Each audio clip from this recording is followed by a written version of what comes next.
બાળ દોસ્તો, હવે આપણે પાઠને સમજીએ. મિનીના બાપ મોટા પંડિત હતા. મિની એટલે બિલાડી નહીં, પણ એક છોકરીનું નામ. તે છોકરીની આંખ માંજરી હતી, એટલે તેની ફોઈએ તેનું નામ મિની પાડ્યું હતું. મિનીના બાપ મોટા પંડિત હોવાથી મોટા મોટા પોથા ઉથામે, મોટા મોટા થોથા લખે. આખો દહાડો એમાંથી પરવાર જ ન મળે. સાંજ થાય અને મિની એની બાને કહે, બા, એક વાર્તા કહે. જાને તારા બાપની પાસે એ કહેશે. મિની એના બાપની પાસે જઈને કહે, બાપા, તમે આખો દિવસ શું લખો છો? વાર્તા લખો છો? આપણા હજામને સારી વાર્તા આવડે છે.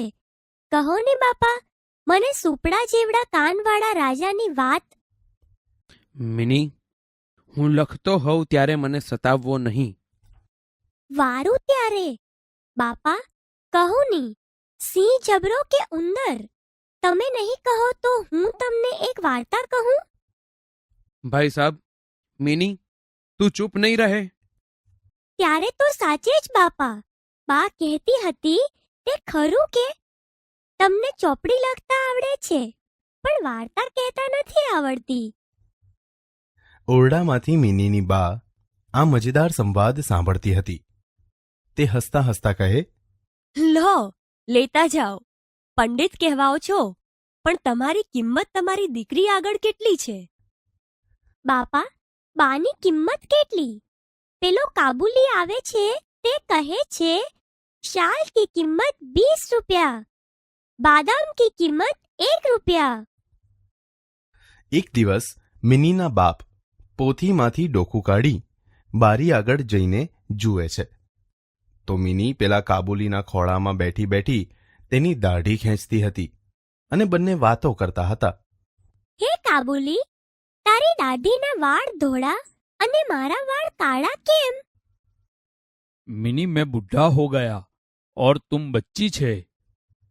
મિની કાબુલીનું ગુજરાતી સાંભળી ખળખળ હસે અને કહે, પણ કાબુલી, તારા થોડા વાળ ધોળા કેમ અને થોડા વાળ કાળા કેમ? તું થોડો બુઢ્ઢા અને થોડો બચ્ચા છે. બંને ખડખડાટ હસે છે. કાબુલી મિનીને એક હાથમાં ઉપાડે છે, બાથમાં લે છે અને મિનીના ખિસ્સામાં બદામ પિસ્તા ભરે છે. બીજે દિવસે મિનીને બાપે બોલાવી. મિની, બેટા આમ આવ, આજે તને વાર્તા કહું. ના બાપા, કાબુલી વાર્તા કહે છે તેવી તમને નહીં આવડે. મારે તમારી વાર્તા નથી સાંભળવી. બાપા ચૂપ રહ્યા. વળી એક દિવસ કાબુલી આવ્યો હતો અને મિની ને કાબુલી વાતો કરતા હતા. હવે કાબુલીને ગુજરાતી આવડી ગયું હતું. મિની કાબુલીને પૂછે, કાબુલી, કાબુલી, તારા દેશમાં માણસ ઊંટ જેવા હોય છે? નાના મારા દેશમાં બચ્ચા બિલ્લી જેવા હોય છે. એટલે ઊંટના બચ્ચા બિલ્લી જેવા હોય છે? કાબુલી હસે અને પૂછે, મિની, તને કોણે કહ્યું કે અમારા દેશમાં માણસ ઊંટ જેવા હોય છે? કાલે અમારા ઘર આગળથી ઊંટ જતું હતું. તેની બંને બાજુએ કોથળા હતા. તેવા જ કોથળા તારી ખાંદે છે. અમારા દેશમાં તો માણસો ઊંટને ખાંધે લઈને ચાલે એવા હોય છે. વળી મિની ખડખડાટ હસે અને કાબુલીની દાઢી ખેંચે. કાબુલીએ મિનીની સાથે ગમ્મત કરે. મિની, તું સાસરે ક્યારે જઈશ? મિનીના મનમાં કે સાસરું નામનું કોઈ ગામ હશે. હે કાબુલી, સાસરામાં તારા દેશની જેમ દ્રાક્ષના વેલા હોય ખરા? તો તેની ઉપરથી આપણે ધરાઈ ધરાઈને દ્રાક્ષ ખાઈએ. સાસરામાં તારા દેશના જેવા પહાડ હોય ખરા? તો તેની ઉપરથી બરફ જેવું ઠંડુ પાણી ખડ ખડ ખડ ખડ વહી જતું હોય અને આપણે ધરાઈ ધરાઈને પીએ. ના, મેં તને મારા દેશની વાત કહી છે. તેવો એ દેશ નથી. ત્યાં તો સવાર સાંજ ચક્કી પીસના પડે અને પાણી નિકાલના પડે અને સાંજે જાડી મોટી રોટી મળે. એવે સાસરે કોણ જાય? તું જઈશ કાબુલી? મિનીના બાપને હવે લાગતું હતું કે મિની હાથમાંથી ગઈ.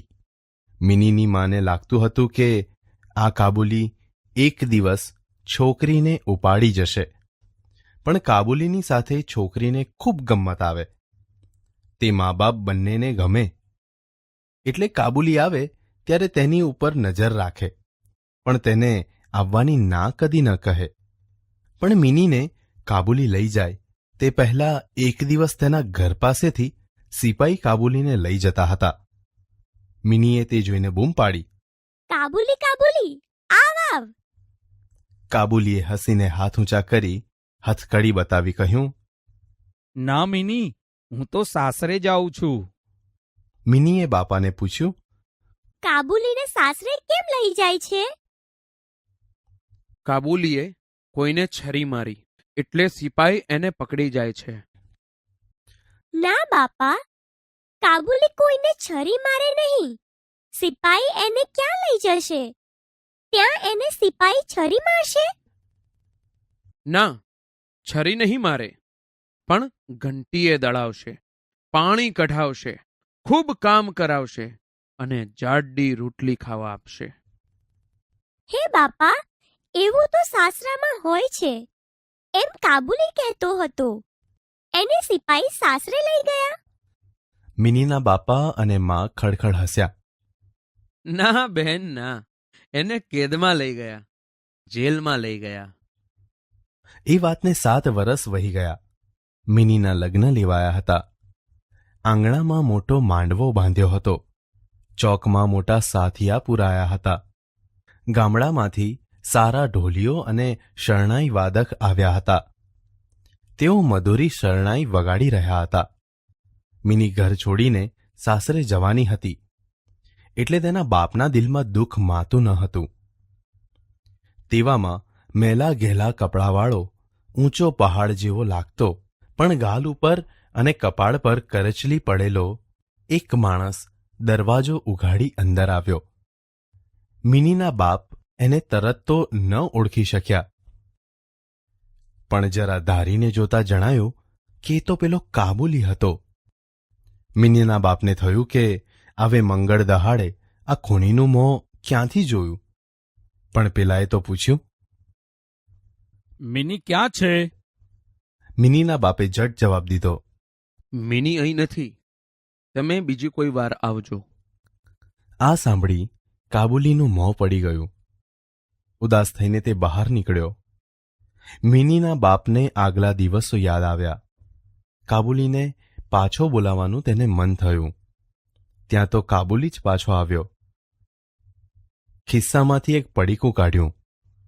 બદામ પિસ્તા અને દ્રાક્ષ તે બિચારો કોઈ બીજા કાબુલી પાસેથી માંગી લાવ્યો હતો.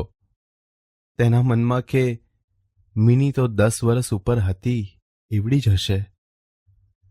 તેની આંખમાં પાણી આવ્યા. તેણે કહ્યું, વારું સાહેબ, મિની ન હોય તો મિનીને આટલા બદામ પિસ્તા અને દ્રાક્ષ તો આપજો. મિનીના બાપને દયા આવી. કાબુલી જેલમાંથી છૂટીને આવ્યો છે. એને બિચારાને પૈસાની જરૂર હશે એમ માનીને પેલું પડીકું લઈ પૈસા આપવા કાઢ્યા. કાબુલીની આંખમાંથી આંસુની ધારા ચાલી. ઘડીક પછી શાંત થઈ તેણે કહ્યું, માફ કરો સાહેબ, પૈસા માટે હું નથી આવ્યો. દેશમાં તમારી મિની જેવી જ મને દીકરી છે. તમારી દીકરીને જોઈને હું મારી દીકરીને જોતો હોઉં એમ હરખાઉં છું. એમ કહીને પોતાના ચોર ખિસ્સામાંથી એક કરચલી પડેલો કાગળ કાઢ્યો ને મિનીના બાપ આગળ ધર્યો. કાગળ ઉપર કાબુલીની દીકરીના કુમળી આંગળીઓવાળા હાથની શાહીએ રંગીને પાડેલી છાપ હતી. મિનીનો બાપ આ જોઈ સળગ થઈ ગયો.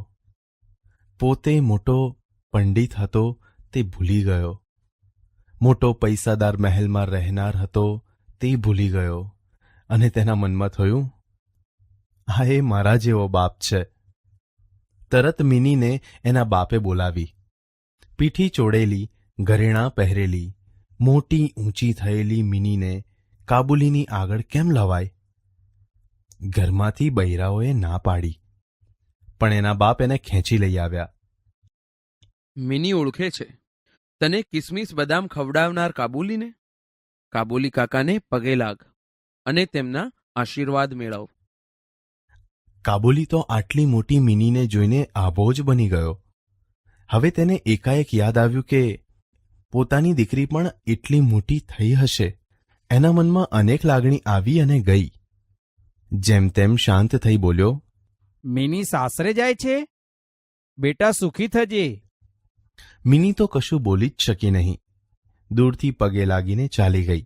મિનીના બાપે કબાટમાંથી નોટો કાઢીને પેલા કાબુલીના ખિસ્સામાં ગાલીને કહ્યું, ભાઈ, તું આજે ભલે આવ્યો. આ પૈસા લે અને તારા ઘર ભેગો થા. તારી મિનીએ તારી રાહ જોતી હશે. તેને મળીને આશીર્વાદ દેજે કે મારી મિની સુખી થાય.